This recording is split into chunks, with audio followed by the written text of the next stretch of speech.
there are two, three things there. There's talk of we saw some social media post about Egyptian, American aircraft, etc. But those questions are for them to answer, not for us. In the defense briefing, if you remember, our side made things very clear as to what was the target, etc.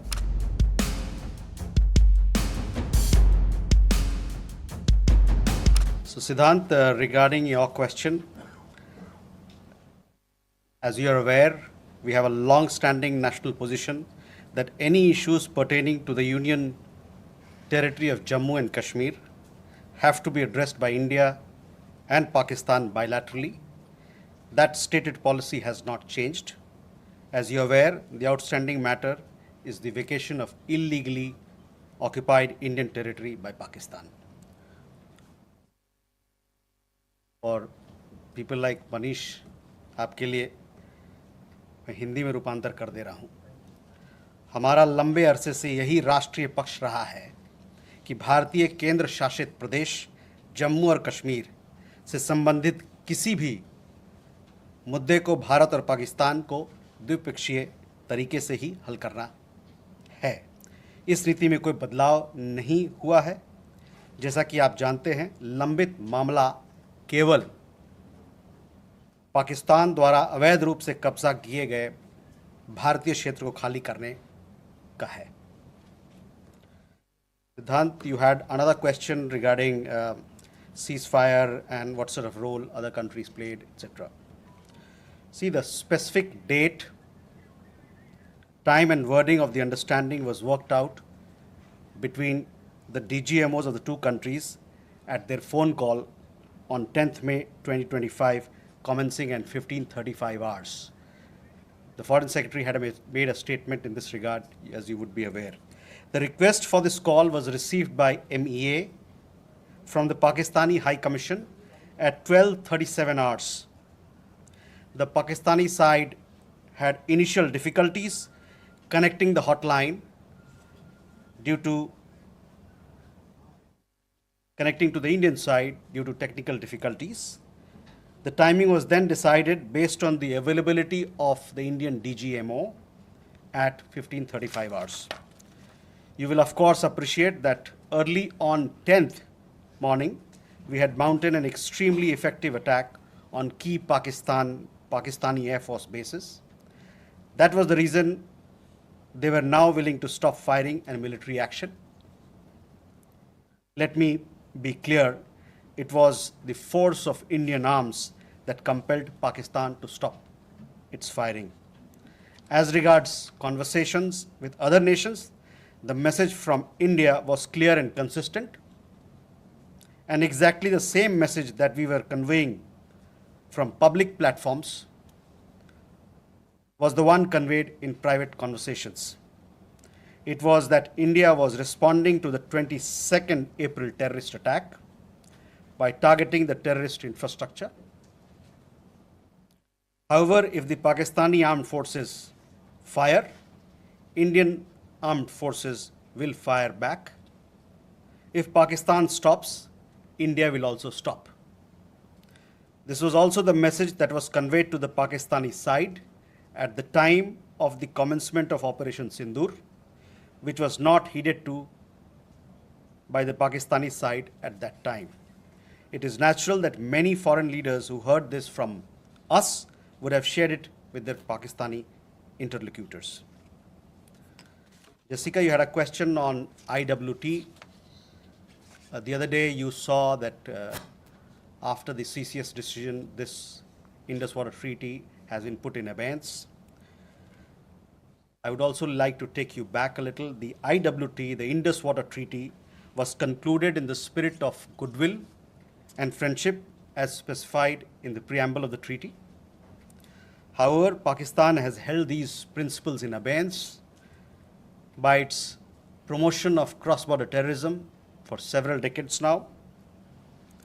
Now, as per CCS decision that I referred to of 23rd April, India will keep the treaty in abeyance until Pakistan credibly and irrevocably abjures its support for cross-border terrorism. Please also note that climate change, demographic shifts, and technological changes have created new realities on ground as well. Kandanmi had a question regarding trade matters. From the time of Operation Sindoor, commenced on 7th May, till the understanding on cessation of firing and military action on 10th May, there were conversations between Indian and US leaders on the evolving military situation. The issue of trade did not come up in any of these discussions.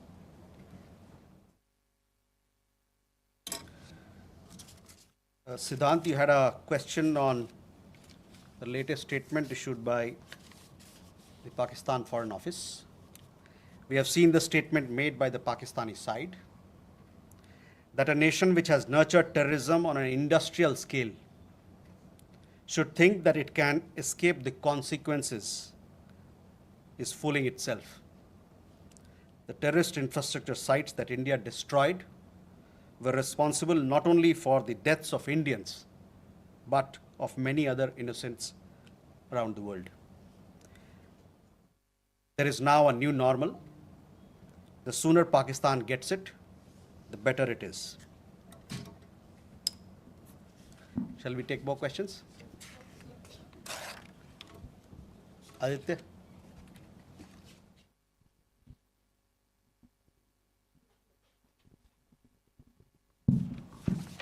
Mr. Jaiswal, I have two quick questions. One, that some of the Indian diplomats who have given interviews abroad have said that India has electronic intercepts and gathered intelligence linking to Pahalgam attackers to the handlers, and they have been planning more attacks. So have you given any kind of this evidence to the foreign attaches and diplomats that were briefed today, and in the context of ambassadors also that were briefed earlier? And yeah, that's about it. Megha?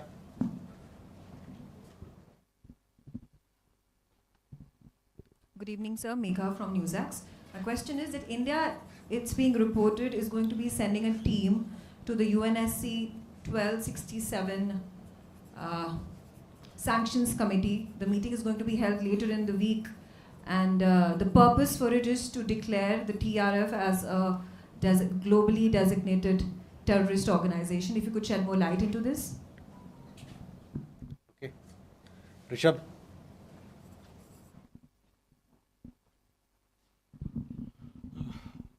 Spokesperson, good evening. Rishabh from Times. Now, I have just two questions here. Pakistan Foreign Minister Ishaq Dar has given an interview to CNN, and where he has claimed success and suggested that India was keen to have the ceasefire. Your comments on that? Also, there are a lot of buzz on social media as well as in various international media about nuclear leakage in Pakistan. Can you shed some light on that as well?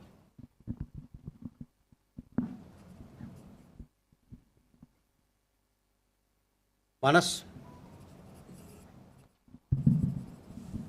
This is Manas from PTI. US President Donald Trump, again, he claimed yesterday that he stopped a nuclear conflict between India and Pakistan. And he stopped escalation and saved millions of lives through, by reaching out to both capitals.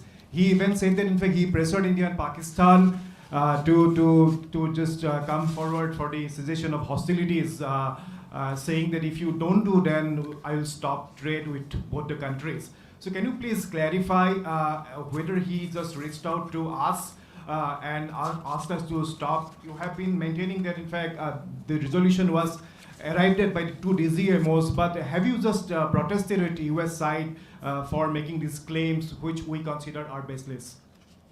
Okay, let me take these questions. First, Aditya, your question. We have had several rounds of briefings, and in these briefings, we have also shared with you the kind of linkage we see between the perpetrators of the attack of Pahalgam, in particular the Resistance Front. Foreign Secretary in his statement also made very clear the kind of kind of evidence that we see. And investigation is going on in this particular matter. You would have seen that TRF had taken responsibility, and then second time again, second day, twice they had taken responsibility, and thereafter, possibly at the behest of their handlers, they rolled it back. But TRF is one organization which is a front of the Lashkar-e-Taiba, and you would understand and perhaps be in the knowledge of it that we have been pursuing listing of TRF in the United Nations, by the United Nations Security Council, by the Sanctions Committee, UNSC 1267 Sanctions Committee.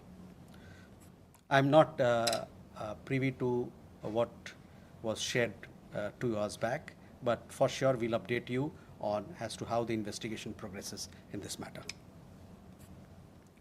MEA on UNSC 1267 Sanctions Committee.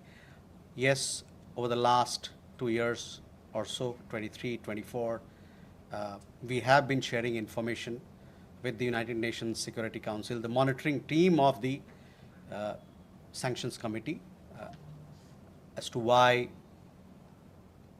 the terrorist TRF, which is the front for Lashkar-e-Taiba, should be listed as a terrorist entity. We will be also, in few days' time, we will be sharing more details in this regard, and hopefully Security Council 1267 monitoring team will take strong note of what we present, what we file, and take due action against that is required. Rishabh, on your question regarding the interview that the Pak Foreign Minister gave. In the last week, as a result of Operation Sindoor, Pakistan has seen its terror centers in Bahawalpur, Murudke, Muzaffarabad, and other places destroyed. You have been informed of it in several of the briefings that we've had. Thereafter, its military capabilities were significantly degraded by us, and key air bases effectively put out of action. If the Pakistani FM wishes to project these as achievement, obviously he is welcome to do so. Where India is concerned, our stand was very clear and consistent from the start. We would target terrorist infrastructure operating out of Pakistan. If the Pakistani military stayed out, there would be no problem. If they fired on us, we would respond suitably. Till the night of 9th May, Pakistan was threatening India with a massive assault. Once their attempt failed on 10th May morning, and they received a devastating Indian counter response, their tune changed, and their DGMO eventually reached out to us. I just referred to the timings, etc., as to when they reached out. In essence, India's position remained the same. Pakistan's position changed on 10th May morning after its air bases were effectively put out of action. All you have to do is to look at who called who to negotiate the terms of the cessation of firing. By the way, we are living in a day and age where you have satellite pictures available commercially. I urge you to look at the satellite pictures of the sites which Pakistan says or claims to have attacked in India. Contrast it with the sites and places which we successfully targeted and destroyed. That will give you a clear answer. Claiming victory is an old habit. 1975 की बात यही थी, 71 की बात यही रही, 1999 Kargil war में भी यही राग आलापा. तो पाकिस्तान का तो पुराना ये उनका ढोल बजाने का है, जो रवैया है, आलापने का रवैया है, ढोल बहुत पुराना है. परस्त हो जाओ लेकिन ढोल बजाओ.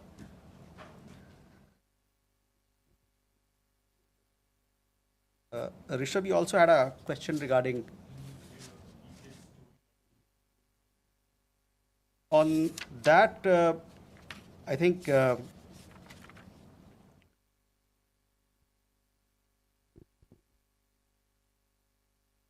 I think there are 2-3 things there. There's talk of we saw some social media post about Egyptian, American aircraft, etc. But those questions are for them to answer, not for us. But on the nuclear, in the defense briefing, if you remember, our side made things very clear as to what was the target, etc. As far as your particular question, I think the Pak foreign minister also has made some comments on that. Manas,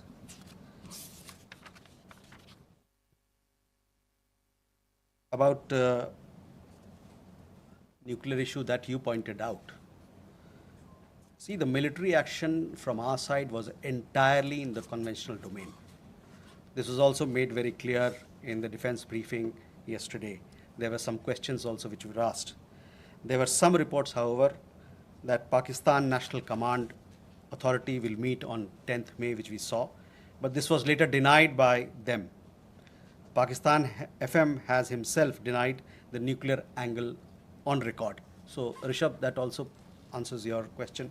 As you know, India has a firm stance that it will not give in to nuclear blackmail or allow cross-border terrorism to be conducted invoking it. In conversations with various countries, we have also cautioned that their subscribing to such scenarios could hurt them in their own region.